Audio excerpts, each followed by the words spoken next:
సీమంతోన్నయనము అని శాస్త్రం ప్రతిపాదనం చేస్తోంది. అసలు ఆడపిల్లకి ఆ ఉత్సవం చేసినప్పుడు సీమంతోన్నయనము అని అడవి పంది ముళ్ళు తీసుకొచ్చి భర్త పాపట తీసి ఆమె జుట్టు ఎత్తి ముడివేసి ఆ కేశములను ఒక కబరీబంధం కట్టి పువ్వుల చేత అలంకారం చేస్తాడు, దాని చేత గర్భరక్ష కల్పిస్తాడు అని. అది సీమంతోన్నయనం అంటే. అది ఇవాళ ఏమైపోయిందంటే, మీరు ఎన్ని కిలోల మధుర పదార్థాలు తేవాలి, మేము ఎన్ని కిలోల మధుర పదార్థాలు ఇవ్వాలి, అందులో కూడా మళ్ళీ ఏవి మీరు తేవాలి ఏవి మేము తేవాలి. వాళ్ళు ఏదో చిన్న ముక్కలు తెచ్చారని పెద్ద ముక్కలు తేలేదని. కడుపుతో ఉన్నటువంటి పిల్ల జీవన్మరణ సమస్యతో ఉంది. అన్నిటికన్నా దారుణాతి దారుణమైన విషయం, ఒక్క పురుషుడు 2-3 రోజులు నిద్ర లేచిన దగ్గర నుంచి రాత్రి వరకు కడుపులో తిప్పితే, ఏదైనా నోట్లో పెట్టుకుంటే వాంతి అయిపోయింది అనుకోండి, 3 రోజులకి ఎంత నీరసపడిపోతాడు. యథార్థానికి భగవంతుడికి రూపం ఏమిటి, భగవంతుడికి పేరు ఏమిటి, భగవంతుడికి లింగం ఏమిటి? స్త్రీ పురుష నపుంసక మూర్తియును కాక తిర్యక్కమర నరాది మూర్తియును కాక కర్మ గుణ భేద సదసత్ప్రకాశి కాక వెనుక నన్నియుతానకు విభుతలంతు అంటారు పోతన గారు భాగవతంలో. ఆయనకి ఒక నామం లేదు, ఒక రూపం లేదు. ఆయనని ఏ పేరు పెట్టి మనం పిలిచినా, ఏ పేరు పెట్టి పిలవకపోయినా పలకడానికి ఆయన ఎప్పుడూ సిద్ధంగానే ఉంటాడు. ఆయనే సృష్టికర్త, స్థితికర్త, ప్రళయకర్త, మూడిటి యొక్క సమాహార స్వరూపమే పరబ్రహ్మము. అందుకే ఎక్కడికెళ్ళి పరబ్రహ్మంగా భగవంతుణ్ణి కీర్తించిన ఈ 3 లక్షణములు చెప్తారు. పునరావృత్తి రహిత శాశ్వత శివ సాయుధ్య స్థితిని ఒక జీవుడు శరీరం ఉంటే తప్ప పొందడం సాధ్యం కాని స్థితిలో అనుగ్రహించిన అది అమ్మ వల్లే. అమ్మ కడుపు కేవలం మాంసపిండం తయారు కావడానికి మాత్రమే కాదు. అమ్మ కడుపులో ఉండగా అమ్మ ఏది విందో, అమ్మ ఎంత ప్రశాంతమైనటువంటి స్థితిని అనుభవించిందో, అమ్మ దేని యందు అనురక్త అయిందో అవే లక్షణాల్ని పిండం కూడా పొందుతుంది అని. లోపల పెరుగుతున్నటువంటి పిండం విషయాల్ని వింటుంది, సంస్కారాన్ని పొందుతుంది అన్న విషయంలో ఏ విధమైనటువంటి అభ్యంతరము లేదు. మహాభారతంలో ఉత్తరాగర్భంలో ఉన్నటువంటి అభిమన్యుడు తండ్రి అయినటువంటి అర్జునుడు చెప్తున్నటువంటి పద్మవ్యూహం గురించి విన్నాడు అన్న విషయం పరమసత్యము అనడానికి ఇవాళ వైద్యశాస్త్రం కూడా అంగీకరిస్తుంది. 5వ నెల దాటిన తరువాత పిల్లలు ఏ విషయాన్ని తల్లి వింటోందో అదే విషయాన్ని లోపల ఉన్నటువంటి పిండం కూడా వింటుంది. విని దాన్ని సంస్కారంగా ఏర్పాటు చేసుకుంటాడు. అందుకే మీరు మహాభారతం, రామాయణం లాంటి వాటిని పరిశీలనం చేస్తే శర్మిష్ఠ యొక్క కుమారుడికి శర్మిష్ఠ యొక్క లక్షణాలు వస్తాయి. అందుకే పూరుడు అంత గొప్పవాడు కాగలిగాడు. శకుంతల యొక్క లక్షణాలు పొందినటువంటి భరతుడు అంత గొప్పవాడు కాగలిగాడు.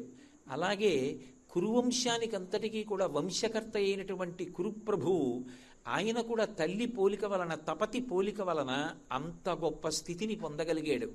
అమ్మ కేవలం మాంసపిండాన్ని తయారు చేయడం కాదు, తాను గర్భం ధరించినప్పుడు ప్రయత్నపూర్వకంగా దేన్ని వింటుందో అటువంటి సంస్కృతిని, అటువంటి స్వచ్ఛమైనటువంటి హృదయాన్ని, మంచి లక్షణాల్ని లోపల ఉన్నటువంటి జీవుడు పొందుతాడు.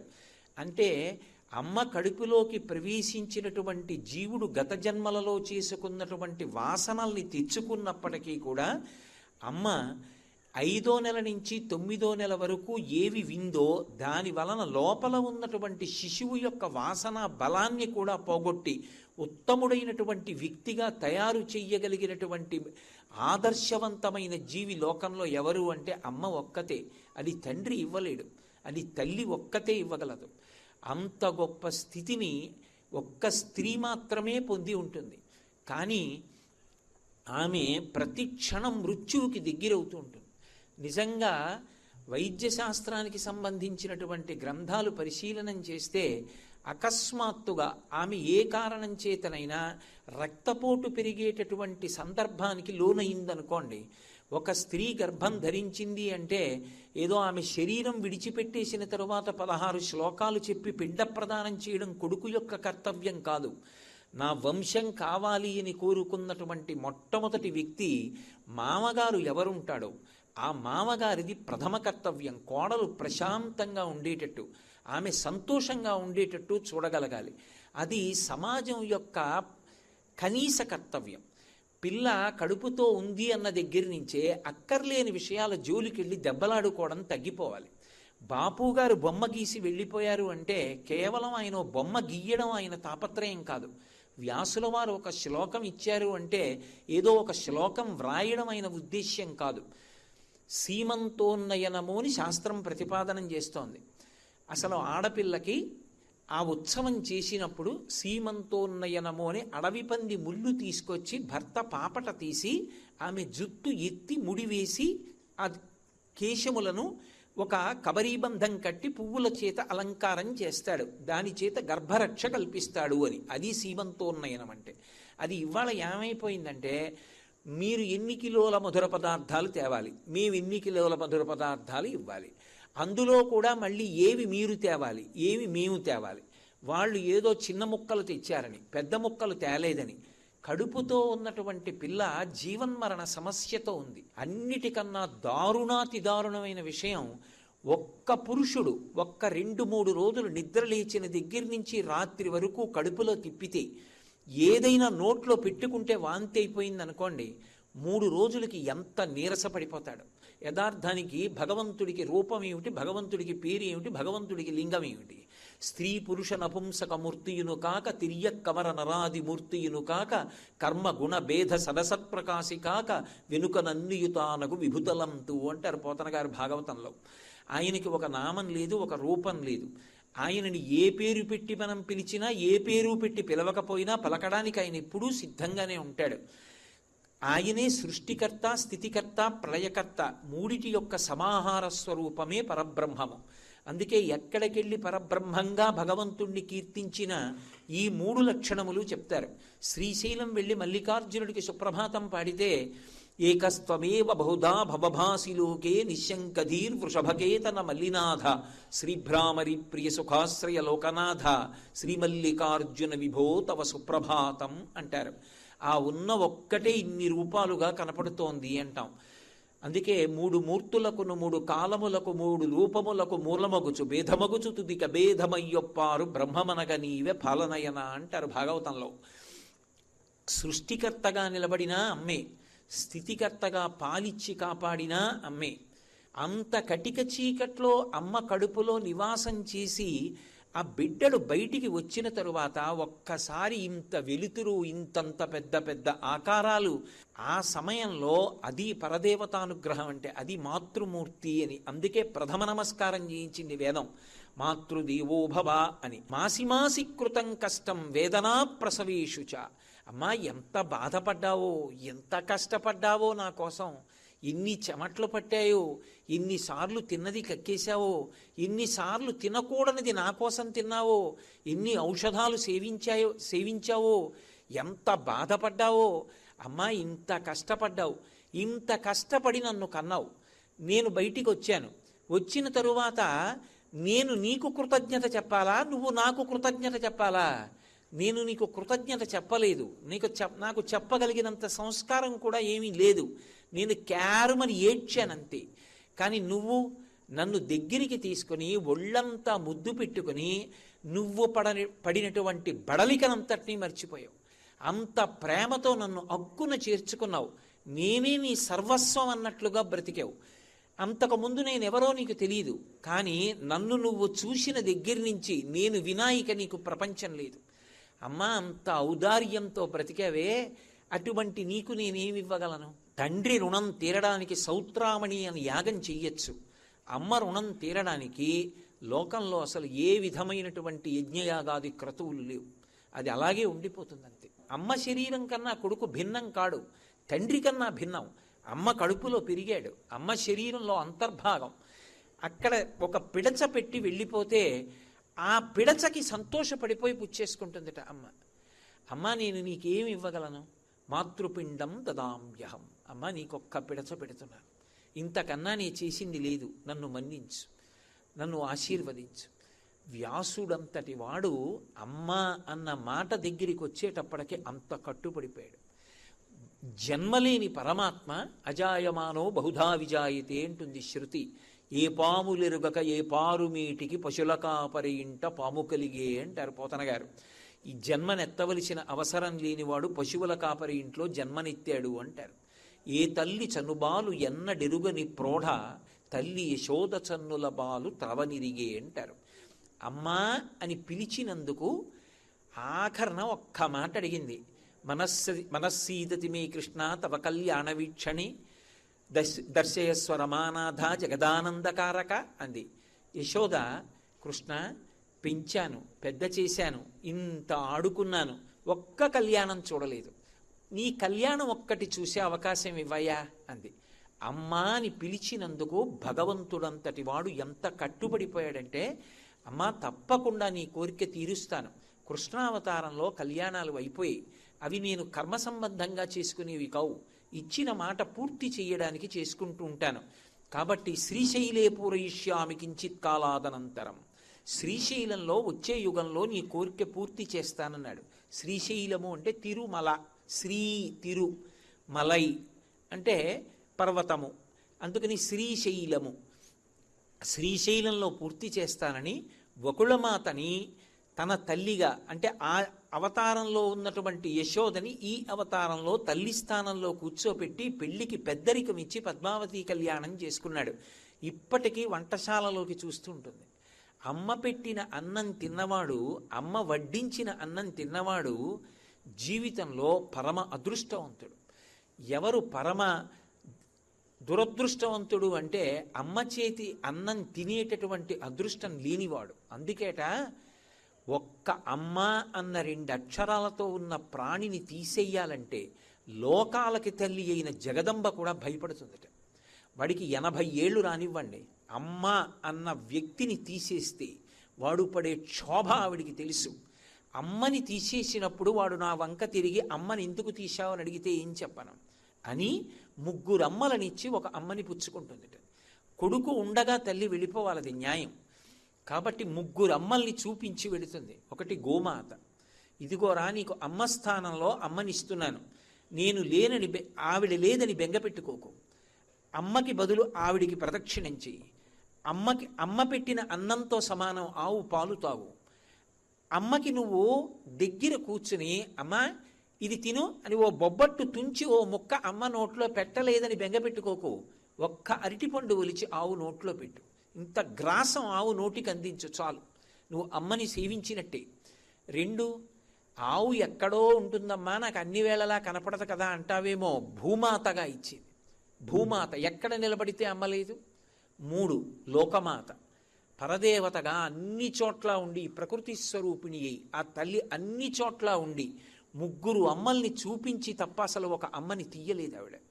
భగవంతుడు కూడా ఎక్కడ భయపడ్డాడంటే అమ్మ అన్న మాటని దూరం చేయడానికి అంత భయపడ్డాడు. అందుకే ఒకవేళ ఏదో ప్రారబ్ధవశాత్ పుట్టగానే తల్లి వెళ్ళిపోతే బిడ్డడికి పాలిచ్చేవాళ్ళు ఉండరేమోనని గోమాత రూపంలో పరదేవతయే తిరిగి పాలిస్తూ ఉంటుంది. నేను ఒక యథార్థమైన సంఘటన చూశాను. నేను ఒకప్పుడు ఒంట్లో బాగుండక జ్వరం వచ్చి డాక్టర్ గారి దగ్గరికి వెళ్ళాను. ఎవరో ముఖ్యులైన వారిని చూస్తున్నారండి, ఆయన రాగానే మిమ్మల్ని పంపించేస్తాం, ఏమనుకోకుండా ఒక్కసారి కూర్చోండి అన్నారు. సరే కూర్చున్నా. పాపం నాకన్నా ముందు 30 మంది కూర్చుని ఉన్నారు. అందులో ఒక ఆవిడ కూర్చుని ఉంది. అలా ఇప్పుడు నేను శాలువా కప్పుకున్నట్టే ఆవిడ ఊహు అని వణుకుతూ ఓ శాలువా కప్పు కూర్చుని ఉన్నారు. పక్కన ఇంకొక ఆవిడ కూర్చుంది. లోపల నుంచి ఎవరో ఒక ఆయన చాలా డాబుగా ఉన్నాడు, బయటికి వచ్చాడు. ఆయన్ని దిగబెట్టడానికి డాక్టర్ గారు కూడా బయటకు వచ్చారు. అక్కడ వరకు వెళ్ళారు, ఆయన్ని దిగబెట్టేశారు. ఆయన కారు ఎక్కేశాడు, వెళ్ళిపోయాడు. డాక్టర్ గారు రూమ్లోకి వెళ్ళిపోయారు. ఏదో నా మీద ఉన్న అభిమానం కొద్దీ నన్ను పిలిచారు. నేను లోపలికి వెళ్ళబోతున్నాను. ఈ పక్కనున్న ఆవిడ శాలువా కప్పుకున్న ఆవిడితో అంటోంది, ఏమమ్మా అన్ని నోములు పట్టావు, అన్ని వ్రతాలు చేశావు, లేక లేక లేక లేక పుట్టాడని సమస్తం ధారపోసి పెంచి పెద్ద చేశావు, ఇవాళ అంత గొప్పవాడయ్యాడు, ఎందుకమ్మా? పట్టెడన్న నీకు పెట్టడు, ఎక్కడో ఉంటాడు, గొప్ప ఐశ్వర్యవంతుడు, తగలబెట్టనా సంస్కారం, ఉంటే ఎంత ఊడిపోతే ఎంత ఇలాంటి కొడుకు అంది. ఆ శాలువా కప్పుకున్న ఆవిడంది, అంత మాట అనకమ్మా, నా ఆయుర్దాయం కూడా పోసుకొని వాడు బ్రతకాలి, ఇప్పుడు జ్వరం వచ్చి నేను వెళ్ళిపోతే మాత్రం ఏముందమ్మా, భూమికి బరువు తప్ప వాడు ఉండాలమ్మా, అలా అనకమ్మా అంది. ఆ లోపలికి వెళ్ళి తనని చూసి కూడా వెళ్ళిపోయిన వాడు కొడుకు. వాడికి ఏ క్రోధం, తల్లిని అయ్యో అమ్మా ఏమిలా ఉన్నావు అని అడగలేదు, వెళ్ళిపోయాడు. పక్క ఆవిడ నింద చేసింది. అమ్మ అంది, అలా అనకమ్మ అంది. అమ్మ అమ్మే. అమ్మలా ఆశీర్వదించే వ్యక్తి, అమ్మలా పరివేదన చెందే వ్యక్తి లోకంలో కనపడరు. నేను ఈ విషయం ఎన్నో మాటలు నా ప్రవచనాల్లో చెప్పాను. కానీ నా అదృష్టం ఏమో కానీ ఆ మాట విని చాలామంది తమ తల్లుల్ని వెనక్కి తీసుకొచ్చామని మా ఇంటికి వచ్చి చెప్పారు. నేను గొప్పకి చెప్పట్లేదు ఈ మాట. అమ్మ అంటే అమ్మే. అమ్మ పరివేదనకి మారుపేరు. ఎంత బాధో ఆ బిడ్డల కోసం పరితపించిపోతుంది. అటువంటి అమ్మకి ఏమిచ్చి రుణం తీర్చుకుంటాం? పిచ్చి తల్లి ఆఖరణ అడిగేది ఏమిటంటే, అది కూడా అడుగుతుందో అడగదో, పెట్టకపోయినా ఆశీర్వచనం చేసి వెళ్ళిపోతుందేమో. అమ్మ ఉడికిందో ఉడకలేదో, ఆ కుండలో అన్నం తీసి పిడత చేసి అక్కడ పెడుతున్నాను. ఇన్ని గుణములు కలిగిన దాన్ని. కాకినాడలో ఒకప్పుడు నన్ను ఒక వృద్ధాశ్రమానికి ఆహ్వానించారు. వాళ్ళు నేను సంపూర్ణ రామాయణ ప్రవచనాలు చేసినప్పుడు వృద్ధులు రోజు వచ్చేవారు. కానీ వాళ్ళు నన్ను ఒకసారి ఆశ్రమానికి రమ్మంటే నేను వెళ్ళలేదు. ఏ కారణం చేతనో ఉండిపోయాను చాలా కాలం. ఆ తర్వాత ఒకసారి చూడ్డానికి వెళ్ళాను. ఒక ఆవిడ పెట్టి సర్దుకుని బయట నిలబడి ఉన్నారు. నన్ను ఆ నిర్వాహకురాలు తీసుకెళ్ళి చూపిస్తున్నారు. ఇదిగోనండి ఈ గది, ఈవిడండి ఫలానా ఆవిడండి, ఫలానా ఆవిడండి అని చూపిస్తున్నారు. ఈవిడ పెట్టి సర్దుకుని ఉన్నారు. ఈవిడెవరండి పెట్టి సర్దుకుని ఉన్నారు అన్నాను. అంటే నిర్వాహకురాలు చెప్పలేదు, ఈవిడే చెప్పారు నాతో. ఆ తల్లింది, మా అబ్బాయి నన్ను ఇక్కడి నుంచి తీసుకెళ్ళిపోతున్నాడండి అయ్యా, అందుకని పెట్టి సర్దుకుని నించున్నానండి అన్నారు. ఓహో మంచిదే, పోన్లే పాపం ఇంటికి వెళ్ళిపోతున్నారు ఆవిడ, ఎంతో సంతోషంగా ఉన్నారు అనుకుని నేను వెళ్ళిపోయాను. వెళ్ళిపోయి ఆ వృద్ధాశ్రమం అంతా చూశాను. చూసేసి వెళ్ళిపోతున్నాను. 3 రోజులు అన్నం సహించలే నాకు. అందులో నన్ను ఒక పెద్ద గేటు దగ్గరికి తీసుకెళ్ళి అవతల గదిలోకి తీసుకెళ్లారు. ఇదేమిటని అడిగాను నేను. వాళ్ళు 30 మంది కలిసి ఉంటారు కదండి, ఇక ఆఖరి ప్రస్థానం, ఇక మళ్ళీ వాళ్ళు గదిలోకి రారు, ఇక అట్నుంచే వెనక గేటు తీసి పంపించేస్తాం రుద్రభూమికి. ఆ స్థితికి చేరిపోతే అక్కడికి తీసుకెళ్ళి గేటు వేసేస్తాం. ఎందుకంటే వీళ్ళు బెంగ పెట్టుకుంటారని ఇక వాళ్ళకి చెప్పాం. ఈ గదిలోకి వస్తే ఇంక వెళ్ళిపోయినట్టు లెక్కండి అన్నారు. నాకు ఎవరో కడుపులో చెయ్యి పెట్టి కిలికినట్టయింది. ఇంతమంది ఉండి ఆ గదిలోకి వెళ్ళిపోవడం, ఆ మహాభినిష్క్రమణం, పక్కన బిడ్డలు లేకుండా అని అన్నీ చూసి నేను బయటికి వస్తున్నాను. ఈవిడ అలాగే నిలబడింది. అప్పటికి 2 గంటలు అయిపోయింది. ఏమమ్మా మీ అబ్బాయి రాలేదా అన్నాను. నిర్వాహకురాలు నాతో అన్నారు. నేను ఊరుకున్నా ఏమో అనుకుని. సరే నేను బయటికి వెళ్ళిపోతుంటే ఉత్కంఠ కొద్దీ ఆవిడని అడిగా, ఏమిటమ్మా ఎందుకు అలా నించున్నారు ఆవిడ అని. అంటే అయ్యా ఆవిడ ఎంతో కష్టపడి ఎన్ని నోములో ఎన్ని వ్రతాలో పట్టి కొడుకుని కందండి, ఒక్కడే కొడుకు. ఆ దౌర్భాగ్యుడు తల్లిని దేవాలయానికి తీసుకెడుతున్నానని చెప్పి తండ్రి గారు శరీరం విడిచిపెట్టేసిన నెల కూడా అవ్వకుండా ఆ పిచ్చి తల్లికి ఊరు తెలియదు సందు తెలియదు ఈ ఊరు తీసుకొచ్చి, మా అమ్మగారు మాతో ఉండమంటున్నారు, మేమేదో దూరదేశాలు అవి వెళ్ళిపోతూ ఉంటాం, అందుకని చెప్పేసి డబ్బు కడుతున్నాను జాగ్రత్తగా చూడండి అని చెప్పేసి ఏకంగా 10 సంవత్సరాలకి డబ్బు కట్టాడండి. నేను అప్పుడప్పుడు వస్తూ ఉంటాను చూస్తూ ఉంటానని చెప్పాడు. చెప్పి వాళ్ళ అమ్మతోటి అమ్మ నిన్ను గుడికి తీసుకెడతానని చెప్పాట. ఆవిడ్ని తీసుకొచ్చి కారులో దింపి, ఏది నాన్న గుడి అని అడిగారు ఆవిడ. ఇదేనమ్మా ఇప్పుడే వచ్చేస్తాను నేను, నువ్వు ఇక్కడే ఉండమ్మా, ఒక్కసారి ఇప్పుడే వస్తాను, కారు అక్కడ పెట్టి వస్తానని చెప్పి వాడు వెళ్ళిపోయాడండి. వాడు మాకు సంజ్ఞ చేశాడు ఈవిడేనని. మేము వెళ్ళి ఆవిడని లోపలికి తీసుకొచ్చాం. ఆవిడ మా అబ్బాయి వస్తాడు గుడి ఏది, మా అబ్బాయి వస్తాడు గుడి ఏది అని అడిగారండి నన్ను. ఒక అరగంట బాగానే ఉన్నాను, అంతలోనే ఆవిడకి పిచ్చి వచ్చేసిందండి. అరగంటలోనే ఆవిడ వచ్చి ఇప్పటికీ 7 నెలలైంది. ఆవిడ రోజు ఉదయం వేళ బయటికి వెళ్ళి పెట్టెట్టి కూర్చుంటుంది, మా అబ్బాయి వచ్చేస్తాడండి నన్ను తీసుకెళ్ళిపోతాడంట. మధ్యాహ్నం భోజనానికి లోపలికి తీసుకొస్తాం, ఏడుస్తూ అన్నం తింటుంది. సాయంకాలం ఏదో మాత్ర ఇస్తాం పడుకుంటుంది. మళ్ళీ సాయంకాలం పెట్టెట్టుకుని వీధిలో కూర్చుంటుంది. చీకటి పడిపోతుంది, మీ అబ్బాయికి ఇవాళ రావడం కుదరలేటమ్మా చీకటి పడిపోయింది అంటాం, మళ్ళీ పడుకుంటుంది. మీరు నమ్మండి నమ్మపోండి, పరమ పవిత్రమైన వేదిక మించి చెప్తున్నాను నేను ఈ మాట. నేను అది విని ఇంటికి వచ్చి 3 రోజులు అన్నం తినలేకపోయాను. అబ్బా ఇంత దారుణమా, మానవత్వానికే మత్స కదా అనిపించింది. అమ్మే, కొడుకు వచ్చి తీసుకెళ్తానన్నవాడు రాలేదని అరగంటలో పిచ్చెక్కింది ఆవిడికి. పెట్టి సర్దుకుని 7 నెలల నుంచి కూర్చుంటోంది ఆ పిచ్చి తల్లి. ఇదే విషయం నేను ధర్మసోపానాల్లో మాట్లాడుతున్నప్పుడు SVBC వాళ్ళు ప్రత్యక్ష ప్రసారం చేశారు. ఆ ప్రత్యక్ష ప్రసారంలో ఇది విని ఎందరో కొడుకులు వృద్ధాశ్రమాలకు వెళ్ళి తల్లిదండ్రుల్ని తీసుకొచ్చేశారు. వద్దు, మేము ఎలా ఉంటే అలాగే బ్రతుకుతాం తప్ప మా తల్లిదండ్రుల్ని దూరంగా ఉంచుకోమని. అది నా జీవితంలో నాకు ఒక భయంకరమైన విషయాన్ని చూడవలసి వచ్చినా అది చెప్పి ఉపకారం చెయ్యగలిగానేమో అని ఎక్కడో సంతోషం మిగిలిన, ఇప్పటికీ నా జీవితంలో నాకు చాలా భయం ఏమిటి అంటే వృద్ధాశ్రమం చూడ్డానికి రమ్మంటే నాకు ఎంత భయం. అసలు వృద్ధాశ్రమం అవసరం ఏమిటి అన్న ప్రశ్న సంఘర్షణ బయలుదేరిపోతుంది నాలో. శరీరానికి గరిమనాభి స్థానం మారి విపరీతమైన నడువు నొప్పి వస్తుందట. అంత నడువు నొప్పి వస్తే 2 చేతులు ఇలా వేసుకొని ఆ బాధతో ఆవిడ ఇలా వెనక్కి వంగింది. నిజంగా మహానుభావుడు ఏ లోకంలో ఉన్నారో కానీ